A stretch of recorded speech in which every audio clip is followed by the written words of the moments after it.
Yo, what's going on, y'all? What is the deal? Welcome back to the channel. Today we are watching the FBI's top 10 most wanted explained. All right, so I never watched this channel before. This is my first time ever checking out their content. The channel is called Chilling Scares. If y'all want to go watch the full video with no interruptions, because I know a lot of y'all be saying, oh man, I don't like the interruptions and this, that. It's a reaction channel. I gotta react. All right, I gotta react to the content. But if y'all don't want to sit and watch the reaction, then go ahead and check out the video. It's right here. See that on this side. But anyway, let's jump back into it. Let's say our prayer. Lord Jesus, please protect our mind, eyes, and ears as we watch this type of content. Keep us free from all demonic or evil spirits. In your name I pray, amen. All right, y'all, so you know what we about to do. About to jump right into it. For almost 75 years, the FBI's top 10 most wanted list has helped bring down some of the nation's most dangerous criminals. As for what makes the list special, it only features criminals that the FBI deems to be especially serious threats to society. And to get on it, you basically have to do something extremely messed up or have a very lengthy record of major crimes. The story behind the list goes that back in 1949, a reporter asked the FBI to list out the 10 toughest guys that they were trying to catch so they could ask the public for help. After obtaining the list, the reporter published the criminals' pictures on the front page of the Washington Daily News, and the rest is history. Since then, the FBI has been able to catch almost 500 wanted fugitives thanks to public tips. These are the current criminals on the list. Badish Kumar Shetanbai Patel. On April 12, 2015, a CCTV camera captured two Dunkin' Donuts employees, one male and one female, walking towards the shop's back room at around 9:30 p.m. before disappearing from view. A few seconds later, the man comes back into the camera's view, and it seems as if nothing out of the ordinary took place in the minute that went down between the two clips. A few minutes later, customers alerted the police when they didn't see any employees in the shop, and that's when the cops discovered something horrifying. Lying on the floor of the shop's back room was an Indian woman named Palak, lifeless, who had been pummeled to death by the man in the footage. As it was later revealed, the man who took Palak's life was her husband, Badish Kumar. As the authorities later learned, the couple had been through a series of major arguments in the months leading up to that day. According to court documents, the two of their visas were about to expire in a few weeks. Palak wanted to go back to India, but Badish Kumar wanted to stay in the US, and it looks like he couldn't find a better way to communicate his frustration with the situation than to brutally take his wife's life. After the crime, Badish Kumar was last seen taking a taxi from a hotel in New Jersey to a train station in Newark, but what he did after that is really anyone's guess. To bring more attention to a suspect... Imagine losing your life for simply wanting to stay in America, bro. Now I know it probably was other issues they had. There was other stuff going on. We know. Still, bro, that is a wild thing to do. Like, you know what? I had enough of this arguing. I had enough of all of this. I'm just going, come on, man. It got to be a better way. Suspect who might otherwise walk away scot-free, the FBI placed him on the most wanted list. As of today, there's a $250,000 reward to bring the suspect into custody. But almost 10 years after the crime, it looks like that won't happen anytime soon. Alejandro Rosales Castillo. The youngest suspect on the most wanted list, 26-year-old Alejandro Rosales Castillo, has been on the FBI's radar for more than 8 years. In 2016, he shot his female co-worker Sandy Lee in a wooded area in Cabarrus County, North Carolina. A few days later, the female victim's car was located at a bus station in Phoenix, Arizona. As the authorities later found out, there were multiple people involved in the case, with the main ones being the victim, a woman named Amia Pfister, and Alejandro himself, all of whom worked together at a restaurant in Charlotte. During the investigation, the cops learned that Sandy Lee and Alejandro had briefly dated, and after their breakup, Castillo started dating his other co-worker, Amia Pfister. According to court documents, Sandy Lee had apparently lent some money to Alejandro, and on August 9th of that year, he texted her to meet up with him at a Quick Trip located on Eastway Drive in Charlotte, claiming that he was going to pay her back. Disturbingly, that's when Castillo decided to rob her at gunpoint, take her life, and flee to Mexico. In an eerie clip of CCTV footage that was later released by the authorities, the suspect can be seen crossing the Mexican border through Nogales, Arizona, along with his girlfriend Amia. A couple of months later that same year, Amia turned herself into the authorities in Mexico and was charged with accessory after the fact of felony murder and larceny of a motor vehicle. Based on her testimony, she and Alejandro had been staying with the killer's cousin. At some point, Castillo had once again disappeared with no explanation, and that's when she decided to turn herself in. As of 2024, the FBI has no further clues that could lead to Castillo's arrest. Right now, all they know is that he's probably still living in Mexico. The last time he was seen, he wore his hair short and shaved on the sides, but that's pretty much all they have to go on. As of today, there's... Okay, so she turned herself in because she was probably feeling, one, guilt, two, she's in a country, she probably don't know anybody but him. So it's like, she's like, you know what, at this point, I might as well just turn myself in because being here, he disappeared. It's like being in prison anyway. So you might as well just go ahead and go to it. You know what I'm saying? This is crazy, man. Listen, what I always say, spiritual warfare. I mean, we all know. Still a $250,000 reward out for his arrest, but there have been no further updates on his case. Ruja Ignatova. In 2016, the Bulgarian entrepreneur Ruja Ignatova stepped on stage in a beautiful red dress at the Coin Rush global event in Wembley, London to talk about her vision for the future of her crypto company OneCoin. During the presentation, she claimed that in 2 years, everyone would forget about Bitcoin and that OneCoin would dominate the crypto world as the one true cryptocurrency. It's hard to imagine that any of her excited, applauding investors knew that they were stepping into what was later described by the New York Times as one of the biggest scams in history. For several years, Ruja, or the crypto queen as she's known nowadays, promised her buyers a 5-fold and even 10-fold return on their investment in OneCoin. Normally, these kinds of claims are an immediate red flag, but because the entire world was scrambling to get on the crypto action, a ton of investors jumped at the opportunity without thinking twice, resulting in a massive OneCoin buying frenzy. Between 2014 and 2016, OneCoin raked in more than $4 billion from unsuspecting investors, with more than $50 million coming from investors in the US. As the investors learned when they bought into OneCoin, the company was pretty much a pyramid scheme in which they were rewarded for recruiting their friends to buy it as well. And for a while, the shady multi-level marketing model seemed to be working for Ruja. However, in 2016, a lot of our investors started complaining that they were really struggling to sell their OneCoins and that they didn't see how they'd ever recoup their investments. Word started to spread online that OneCoin was a scam, which drew the attention of the media as well as federal investigators. Unfortunately, it was a little too late by then. Less than a year and a half after her presentation in Wembley, Ruja got on a plane from Bulgaria to Greece and was never seen again.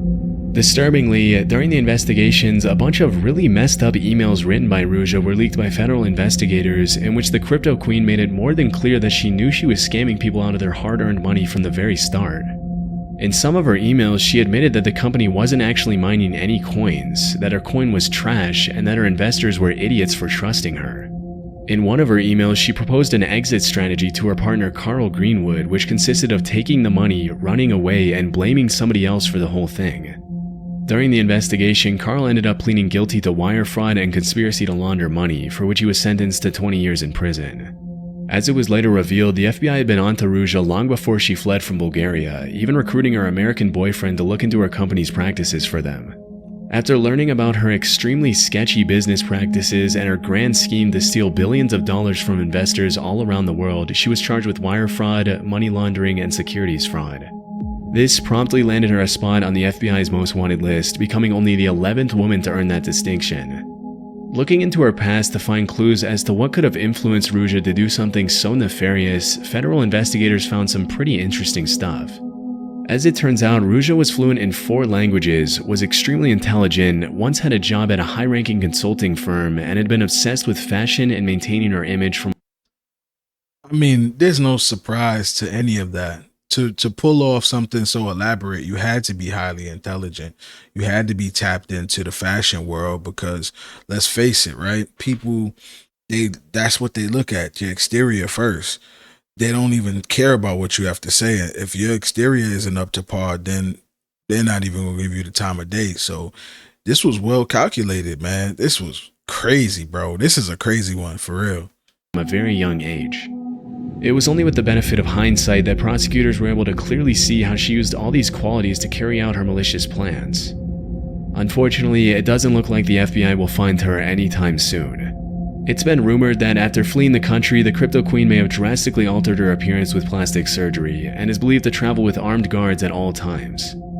Disturbingly, there have also been several allegations that she was murdered by an accomplice, but this hasn't been proven. If she is still alive, the FBI suspects Ruja is traveling on a German passport to the United Arab Emirates, Bulgaria, Germany, Russia, Greece, and multiple countries in Eastern Europe. Considering how elusive she's been since her disappearance almost 8 years ago, it's unlikely the FBI will ever find out what became of Ruja Ignatova after pulling off one of the largest financial scams in history. Damn. Hal Weatherman has Arnaldo Y Menz. On May 12, 2012, Arnaldo Y Menz and his wife Estrella went out to celebrate their wedding in a black 2006 four-door Maserati. Less than 24 hours after the couple had said their vows, Arnaldo knifed his wife to death in the car, dragged her into the bathroom tub of her apartment in Burbank, Illinois, and disappeared without a trace. When Estrella didn't come back to... Wait a minute. Then what you married her for? The only thing I could think of is she's the one that had the money. Yeah, that sounds about right. She's the one that had the money. And then he wanted the insurance. Pick up her kids at school the next day, her family called the cops, who ended up finding Estrella's remains still in her wedding dress in her bathtub. Immediately, a nationwide search for Arnaldo was launched, but by that time the suspect was long gone. During the investigation, it was revealed that Y Menz had reached out to a friend before fleeing and told him, "If anyone asks where I am, tell them I went to Mexico." Since then, the authorities have received multiple tips that Y Menz may have fled to Durango or Tamaulipas, Mexico, where he is believed to be hiding out with family members. Initially, a $100,000 reward was issued for anyone with information that could lead to his arrest, but 4 years after he was placed on the most wanted list, the FBI increased the reward to $250,000. Burbank police have stated that in the past 12 years they've received hundreds of tips about Arnaldo's whereabouts, but none of them had led to anything significant. After the crime, investigators traced his phone and determined that he had traveled from Chicago to Tennessee, then to Arkansas, and from there to Hidalgo, Texas, very close to the Mexican border. They were unfortunately unable to determine where he went after that. Police have also revealed that the car in which Arnaldo carried out his heinous crime was never found. If the suspect is ever caught, he'll be spending the rest of his life in prison for first-degree murder and unlawful flight to avoid prosecution. But based on how things have played out since the last time he was seen, it's unlikely Arnaldo will ever pay for his atrocious crime. Wvas Palamino. As the leader of one of Haiti's largest and most violent criminal gangs, Wvas Palamino, which do not let his name fool you, he is indeed not innocent, has terrorized the region for years, earning a spot on the FBI's most wanted list for his role in a string of brutal kidnappings and murders. In October 2021, he collaborated with the notorious 400 Mawozo gang to carry out the high-profile kidnapping of 17 Christian missionaries in Haiti. Disturbingly, 5 of the kidnapping victims were children, one as young as 8 months old. Held at gunpoint, the hostages were reportedly kept captive for 2 months while the gangs demanded a ransom of $1 million per hostage. It was only after an anonymous donor paid an undisclosed sum to Wvas and 400 Mawozo that the missionaries were finally released. Based on court documents, Innocent and his crew ended up spending the ransom money on weapons. That same year, the Haitian president was assassinated, which caused Innocent's influence to grow exponentially in the chaos that engulfed the country. In the aftermath of the assassination, Wvas claimed new territories and expanded their ranks quicker than the cops could even keep track of. In 2023, Wvas boasted an estimated 600 members, many of whom were young children who were involuntarily recruited to serve Innocent's criminal organization. Almost exactly 1 year after the kidnapping of the Christian missionaries, Wvas kidnapped 2 U.S. citizens under Innocent's orders, Marie Odette Franklin and Jean Franklin. Unfortunately, one of the victims did not survive, while the other was held for a $300,000 ransom. Somehow, Innocent still managed to walk away scot-free. In April 2024, CNN released an interview where Innocent brazenly showed off his luxury home, which sticks out like a sore thumb in the extreme poverty surrounding him. Surrounded by gold-rimmed couches and chairs, Innocent explained to the reporter how he came to power. In the interview, he shamelessly blamed Haiti's corruption on the country's politicians, refusing to take any responsibility for his own actions. Interestingly, he also alleged that before becoming the leader of Cranesbury, he had once owned multiple legitimate businesses, including a hotel and a rental car company, but said his companies were destroyed by the government. According to multiple crime analysts, Innocent was once a political activist before he turned to violent crime to maximize his influence. Back in the US, Innocent is wanted by the FBI for an insanely long list of crimes, including kidnapping for ransom, theft, murder, assault, vehicle theft, and destruction of property. I ain't gonna lie, I believe him. I believe that the government really did. And I'm not well versed in Haiti, but we know how governments can do. We know how our government is here in the US. So I believe that there was a lot of shady, dirty stuff going on, because whether his people did it or not, I don't know if they did it or not. From what they're saying, they're alluding to that the politician that was killed was done by them. So, I believe him. I believe that before all of this, he was living a normal life. Something crazy happened. I'm not saying that he's right, but I'm just saying I believe his story. And I believe the reason why he has the power that he has is because he probably knows a lot. A lot of heads would roll, and that's why they let him do what he's doing. I believe that. There's a $2 million reward for information leading to his arrest, but with powerful connections and an armed gang, it'll be pretty tough to ever bring him to justice. Or Alexander Cardenas. In 2022, the FBI released 2 eerie before and after clips of a man walking into and then running away from a shopping mall area on August 15, 2019. The man seen in the video is 29-year-old Omar Alexander Cardenas, and let's just say that he didn't exactly go shopping in the time that elapsed between those 2 clips. After disappearing from the camera's view, Omar walked up to a man standing outside the Hair Icon barber shop at an outdoor shopping center and fired several rounds from his semi-automatic handgun at his head, killing him instantly. Immediately after committing the crime, Omar fled the scene a little after 4 p.m. as he can be seen in the eerie FBI footage. A suspected member of the Pierce Street gang in Los Angeles, and often going by the nickname Dollar, Omar is suspected to have fled to Mexico to seek refuge among his relatives. In September 2021, a federal arrest warrant was issued for the suspect after he was charged with murder and unlawful flight to avoid prosecution, thanks to which he was pinned on the most wanted billboard. Even though he committed a brutal crime pretty much in broad daylight and didn't exactly shy away from the cameras after doing it, the cops seem to know surprisingly little about Omar. The only things they really know about him are that he's around 300 pounds, wears thick prescription glasses, has at least 1 tattoo, and is considered armed and dangerous.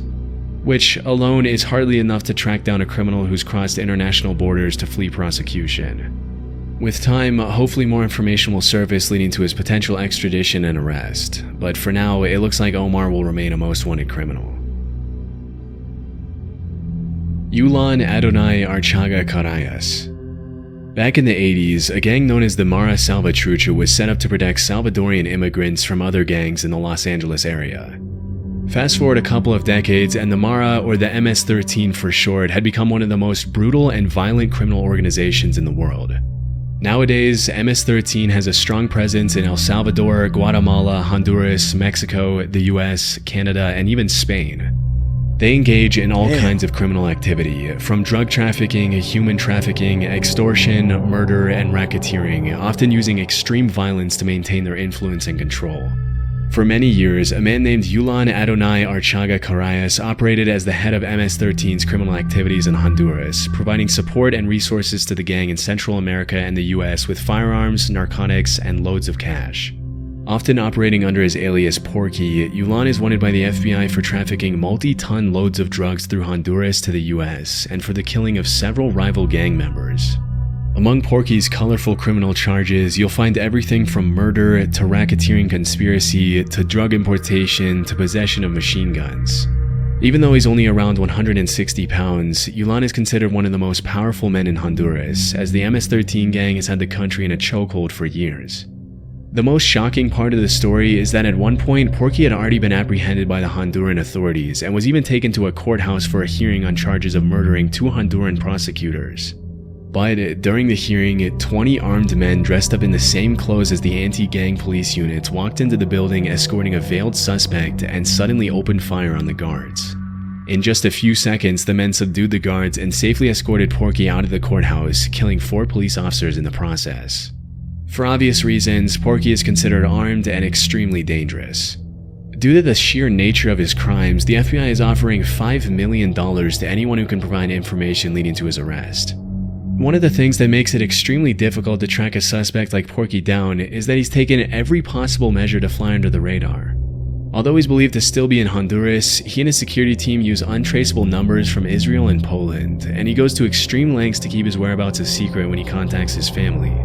Although the hunt for Porky is far from over, he's likely to remain one of the most elusive and dangerous fugitives on the FBI's most wanted list for years to come. Bro needs to be number 1 on that list, bro. He needs to be number 1 on that list. This is wild. First of all, that was like a movie the way they got him out. He done killed prosecutors. Then they went in there dressed up like basically like a gang unit or police or whatever it was, and got him up out of there. Now, I'm gonna be honest, each of these stories need their own individual video, man, to kind of go in depth because these stories are crazy. Alexis Flores. One seemingly peaceful afternoon in July 2000, 5-year-old Ariana De Jesus was playing on the street in Philadelphia with her sister and friends when her mom went out for a quick trip to the store. When her mom came back, she started living every parent's worst nightmare. Ariana had been taken by a suspicious man. Immediately, her mother reported her missing, triggering a citywide search for the 5-year-old girl. In a desperate effort to bring more attention to the disappearance, Ariana's family and friends covered every neighborhood wall, light post, and stop sign with flyers and missing posters, but nobody had any clue what had happened to the little girl. Unfortunately, after a few weeks of searching, the cops found her unresponsive in the basement of an abandoned apartment building just a few blocks away from where she had been taken. Disturbingly, the authorities also found a t-shirt featuring a bold political logo at the crime scene, which they deduced belonged to the suspect. During the investigation, a man came forward stating that he was pretty certain the t-shirt had belonged to a guy he only knew as Carlos, a drifter he had once employed as a handyman. Unfortunately, despite the promising lead, the case went cold for several years, leaving Ariana's family devastated and confused. It wasn't until 2007 that the authorities were able to analyze the shirt again thanks to recent advances in DNA technology, and what they found changed the course of the investigation forever. The DNA in the shirt was a perfect match with that of a man named Alexis Flores, who had been arrested in Arizona in 2002 for shoplifting and in 2004 for forgery. Unfortunately, by the time his DNA was linked to the crime, he had already been deported to Honduras years earlier for other, less serious crimes. As the police would later find, finding Alexis Flores was going to be a lot more difficult than they initially thought. Throughout his colorful criminal career, Alexis had provided multiple fraudulent dates of birth and names. Despite his inclusion in the most wanted list, the only things the FBI really knows about him are that Alexis is around 5'4", 130 pounds, and has visible scars on his forehead and right cheek. Due to his crimes, he's obviously also considered armed and extremely dangerous. With a $250,000 reward on his head for the crimes of kidnapping and murder, you would think that someone would have come forward with information on this guy, but 24 years after the crime, Alexis has remained unfound. 24 years Wvas after the crime. Palamino. The National Liberation Army, or ELN, is a Marxist-Leninist guerrilla insurgency group in Colombia, often referred to as Colombia's last true insurgency and one of Latin America's most powerful criminal organizations. In the past few years, the ELN has expanded aggressively into Venezuela, thanks to which the National Liberation Army now has over 6,000 active members. Interestingly, for the first few decades after its foundation, the group mostly focused their efforts on kidnapping, extortion, and attacking oil infrastructure. But over time, the ELN stopped shying away from drug trafficking and became deeply involved in the international drug trade, earning them the attention of the FBI. In 2023, Wvas Palamino became the 530th addition to the FBI's most wanted list on multiple serious charges ranging from narco-terrorism to murder to drug trafficking. Often running under the alias The Hog, Palamino is a high-ranking member of the National Liberation Army who's been involved in a 20-year conspiracy to distribute drugs from Colombia to the US, thanks to which a warrant for his arrest was issued back in 2020. Wilver has also been accused of murdering multiple human rights advocates in Venezuela and the Catatumbo region in Colombia between 2017 and 2019. Due to his high rank and his responsibility in flooding the streets of Houston and other major US cities with drugs, the United States Department of State's Narcotics Rewards Program is offering a reward of up to $5. Hey, anybody who knows where that footage came from, that's Philadelphia, man. Anybody know about Kensington? You type in Kensington in TikTok or type in like zombies and you'll see, bro, that the drugs is running rampant over there, bro. It's crazy. $5 million for information leading to Palamino's arrest. As of today, it's a complete mystery where this guy is, but considering the ELN oversees the production of over 200 tons of drugs which are later distributed worldwide, obviously including the US, it makes sense why he was put on the list. Donald Eugene Fields II. Since 2022, Donald Eugene Fields has been wanted by the FBI for the alleged trafficking of at least one child in Missouri between 2013 and 2017. According to the authorities, Fields took a 14-year-old girl and offered her to his friend Ted Sartori Jr. in exchange for cash, cars, motorcycles, vacations, and Christmas presents. Bro, she's a human being. Like, how do y'all do that? How do y'all traffic somebody just as if it's like a regular barter system? Just, oh, here, let's trade. I'll trade you my little girl for your bikes. I'll trade you my kid, the kid that I have for a motorcycle and a car. That's wild, bro. Last known to live in Franklin County, Missouri, Fields has apparently been moving around the country since 2022, working sporadic jobs as a tree trimmer and independently selling used cars in an effort to fly under the radar. Based on court documents, it's believed that Donald probably took more than one victim, and that he might be hiding out with his girlfriend Jennifer Isgriggs, who is also wanted on a felony warrant for failure to provide child support. Since 2022, the cops have received multiple tips indicating that Fields spent some time in the Tampa area, and as soon as they heard that, they started running Facebook ads with his face on a most wanted poster to ask for the public's assistance in locating him. Unfortunately, it's likely that by then, Fields... That was pretty stupid. I'm gonna be honest. Running Facebook ads and asking people, that's the easiest way for him to figure out that y'all was on to where he was and then he could flee. That wasn't really too smart. Fields had already fled to Stover, Missouri. The FBI has also placed large billboards with Fields' face in cities where he's known to travel, but so far it seems like he's managed to stay a step ahead of the cops. Earlier in he's staying a step ahead of the cops because y'all keep broadcasting all this stuff in the places that he's known to be in, so he's just gonna flee. Like, y'all, that's not smart. That's not smart. 2024, Sartori, Fields' partner in crime, pleaded guilty to his charges and will face up to 30 years in prison. He'll also likely have to pay $25,000 in restitution to his victim. Based on court documents, he'll be officially sentenced in early November 2024. As per the FBI's description of the suspect, Fields has multiple scars on his body as well as a tribal print tattoo on his right shoulder. With such a big effort being made by the FBI to make this guy's face known, hopefully someday he'll be recognized by someone and promptly turned into the authorities. But for now, the cops have urged the public to consider him armed and... Alright, y'all, there y'all have it, man.